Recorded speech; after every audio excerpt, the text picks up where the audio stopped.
Friends, good morning. Welcome back to my channel Paromita ব্লগে আপনাদের অনেক অনেক স্বাগত। আমি ভালো আছি, আপনারা কেমন আছেন জানাবেন। আর এই যে দেখুন রান্না করছি।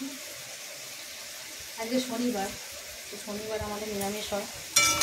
তো হচ্ছে এখানে ডাল হচ্ছে, মুগের ডাল আর সোয়াবিন আলুর তরকারি, ব্যাস আর পাঁপড় ভাজবো, হয়ে গেল।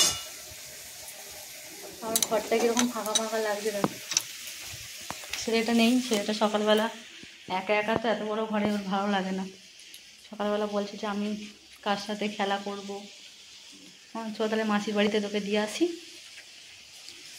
দিয়ে এসে তুই ওখানে বোনের সাথে খেলা কর, আমি ঘরের কাজগুলো সারি বলেই যে গেছে, মাসির বাড়িতে চলে গেছে, বোনের সাথে খেলা করছে।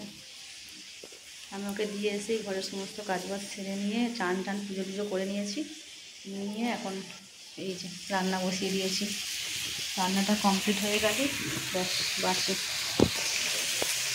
আর শনিবার তোমরা কে কে নিরামিষ খাও জানাবে। আমরা শনিবার করে নিরামিষ খাই, আর মঙ্গলবার করে আমি ভাত খাই না। এই যে দেখো, এটা হচ্ছে আমার শাশুড়ি মায়ের ঘর, শ্বশুর শাশুড়ির ঘর। এই ঘরে বসে হাওয়া খেতে আমার বেশ ভালো লাগে, এই ঘরে পাখাটা বেশ চলে ভালো। রান্না করতে করতে করতে করতে যে খালি শুয়ে পড়ি।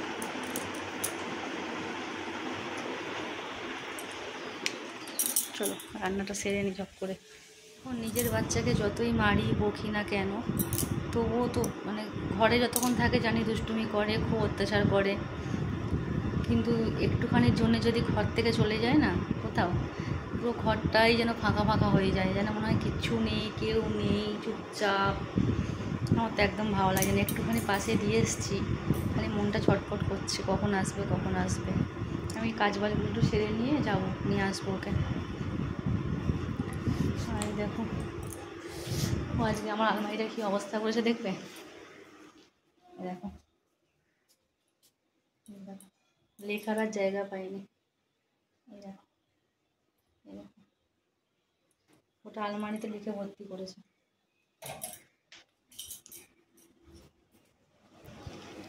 ঘরে থাকলে নানা রকম বদমাশি করতেই থাকে। এরকম ফ্রিজের গায়ে লিখেছে, কত পরিষ্কার করবো সারাদিন, এইসবই করতে থাকে ও। আর জানো তো খুব না বাচ্চা চুরি হচ্ছে, এদিকে অন্যান্য জায়গায় অনেক জায়গাতেই হচ্ছে, আর এখানেও খুব বাচ্চা চুরি হচ্ছে। বাচ্চাদেরকে না সবাই খুব সাবধানে রাখবে। বাচ্চাও চুরি হচ্ছে, প্লাস ঘরেতেও খুব চুরি টুরি হচ্ছে। আমাদের এখানে কাল সকাল 6টার সময় চুরি হয়েছে একটা ফ্ল্যাটে। সকাল 6টার সময়, ভাবো, সকাল 6টার সময় চুরি হয়েছে। আর একটা আমার বাপের বাড়ির কাছে এখনও একটা বাচ্চাকে পাওয়া যাচ্ছে না। প্রচণ্ড বাচ্চা চুরি হচ্ছে, সবাই বাচ্চাদের খুব সাবধানে রাখবে। চলো টাটা।